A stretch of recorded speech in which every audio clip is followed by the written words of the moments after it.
Hola, buenas tardes. En esta ocasión voy a explicar una infografía que hice.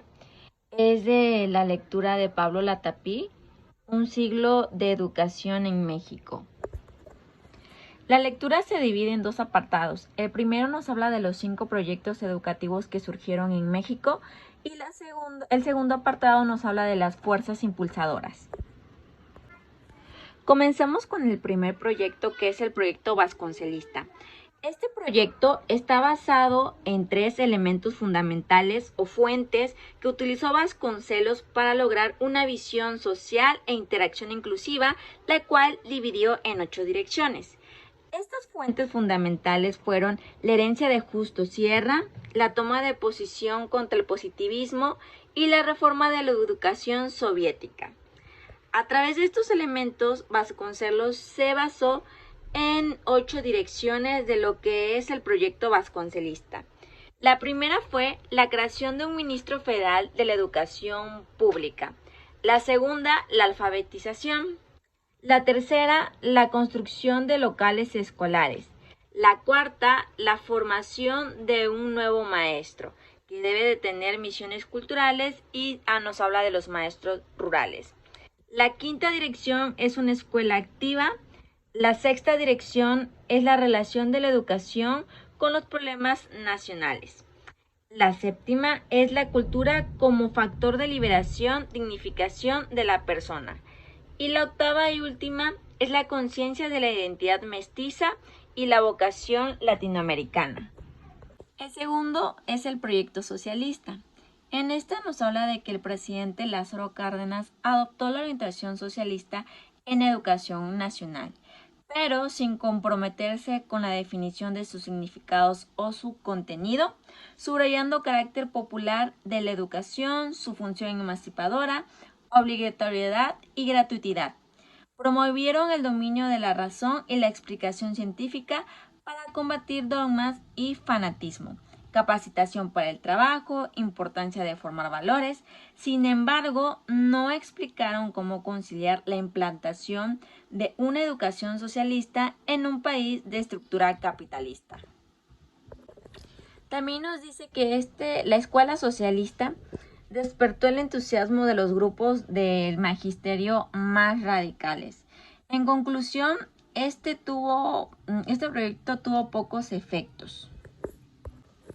Ya como dice Meneses, la escuela degradó la formación de los valores morales, encubrió ineptitudes del magisterio e impuso libros de texto que no tenían cosas, puede decir, gratas para los niños, y también para él dividió a los maestros.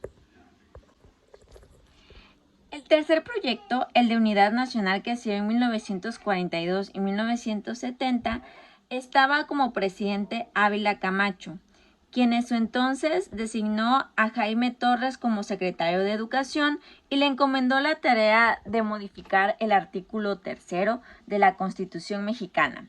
En esta se incorporó los principios de una educación humanista, integral, laica, nacionalista y democrática, en donde no debían de haber discriminaciones y privilegios, favorecer la integración de la familia, la independencia política y la solidaridad. Otra cosa que también tuvo este proyecto es que no se le permitía la participación de las agrupaciones religiosas ni de los ministros de culto en cosas de la educación, ya que estamos hablando de que la educación se transforma en algo laico, en donde la religión no debe tomar partícipe en esto de la educación. El siguiente es el proyecto técnico. La creación de este proyecto lo simboliza cuando se crea el Instituto Politécnico Nacional en 1936. En esta da prioridad a que la educación esté vinculada con lo que es la producción y el empleo. Al principio, el Instituto Politécnico Nacional se veía como una alternativa de educación postsecundaria para la clase trabajadora. Surgió como una dependencia de la SED. Del IPN, que es el Instituto Politécnico Nacional, se derivan las instituciones tecnológicas regionales. Y por último, el proyecto modernizador. Este aparece en el sexenio de Echeverría en 1970-1976. Sus ejes fundamentales continúan en los dos siguientes sexenios y se define en el gobierno de Salinas. Una de las características más importantes de este proyecto es la creación de la reforma educativa. Esta se presentó debido a las inconformidades sociales e insuficiencias educativas denunciadas por el movimiento estudiantil de 1968. A la educación se le asignan dos grandes objetivos sociales: transformar la economía y la organización social mediante la modernización de las mentalidades e instaurar un orden social más justo, procurando buscar una equidad de oportunidades. Cosa que se supone se debe de hacer. A mí, un comentario mío es que hoy, por ejemplo, podemos tener maestría y doctorado, pero difícilmente alguien te va a dar empleo, y se supone que la educación te da como que eso para transformar la economía del país. Pero viendo la situación actual, aún puedes estar muy preparado, ya sea con una carrera, con una maestría, con un doctorado. Faltan muchas oportunidades para la gente que ha estudiado, para la gente que la ha invertido en educación durante toda su vida.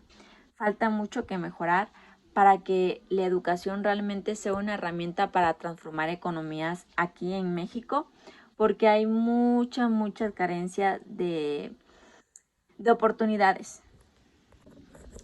En el sexenio de Salinas, este proyecto educativo de modernizador mejoró y se resume en tres planos.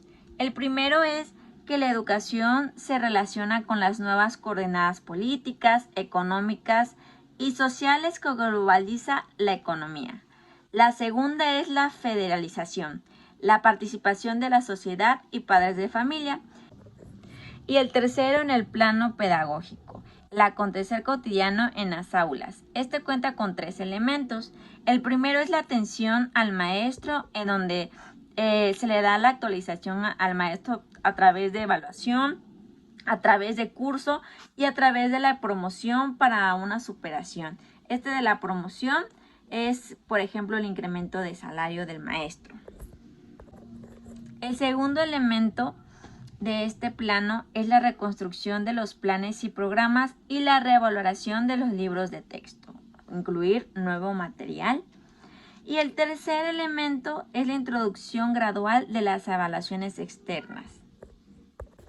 El siguiente aspecto a destacar en la lectura son las fuerzas impulsadoras. Estas fuerzas se caracterizan por influir sobre la orientación de la educación. Son 4. Comenzamos con la primera: demandas populares versus intereses de poder. Una de las características de esta fuerza impulsadora es que los gobiernos definan sus acciones en el desarrollo del sistema educativo. Los gobiernos usan a la educación para obtener apoyos que requieren. La segunda fuerza impulsadora son exigencias sindicales y otras que ¿cómo es que la palabra se me fue? ¿Qué piden los maestros?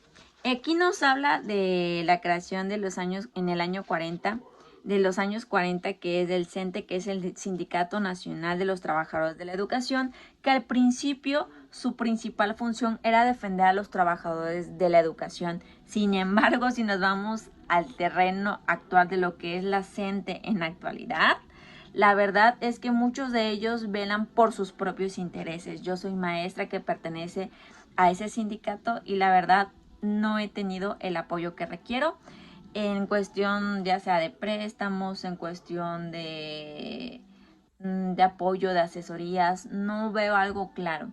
Es más, la gente que está dentro, que trabaja dentro del sindicato, vela por sus propios intereses, no como nació al principio, que se encargaba de velar por los intereses de todos los maestros. La tercera fuerza impulsadora se refiere a los maestros conservadores versus los maestros actuales, se puede decir. No es por menospreciar a los docentes que llevan años de servicio, porque la experiencia, la verdad es nos genera conocimientos y nos genera cosas que podemos aplicar en la actualidad que un maestro nuevo tal vez no pueda tener. Sin embargo, hay maestros que se casan o se quedan con una manera de enseñar, no se quieren actualizar. Por ejemplo, en esto que se dio de la pandemia, muy pocos estaban realmente aprendiendo a utilizar las nuevas tecnologías en esta manera, en esta nueva forma de enseñar que nos orilló la pandemia, porque nadie eligió dar clases en línea, pero la propia necesidad de la situación actual nos llevó a. Sin embargo, hay muchos maestros que tienen nuevas ideas, que son los que han salido apenas de las universidades, de las normales, y que quieren implementar, pero a veces se ven como que estancadas en un centro de trabajo, cuando llegan a un centro de trabajo, debido a las ideas de los maestros que ya llevan más años, porque se casan con una manera de enseñar, con un método que no se dan paso a investigar lo actual, a probar nuevas cosas, porque eso es lo que siempre les ha funcionado. Y lo último, la última fuerza impulsadora es lo nacional versus lo internacional. Esto se refiere más que nada a que aquí en México, por ejemplo, los planes y programas de estudio que se hacen son influenciados por lo que se da de manera externa y no se ponen a pensar en las necesidades que tenemos como población educativa. En conclusión, es necesario conocer todos estos proyectos educativos porque son parte de la historia de lo que hoy es la educación que estamos como maestros impartiendo, de la educación que están recibiendo nuestros alumnos y también estas fuerzas impulsadoras que de cierta manera llegan a influenciar lo que es la educación actual.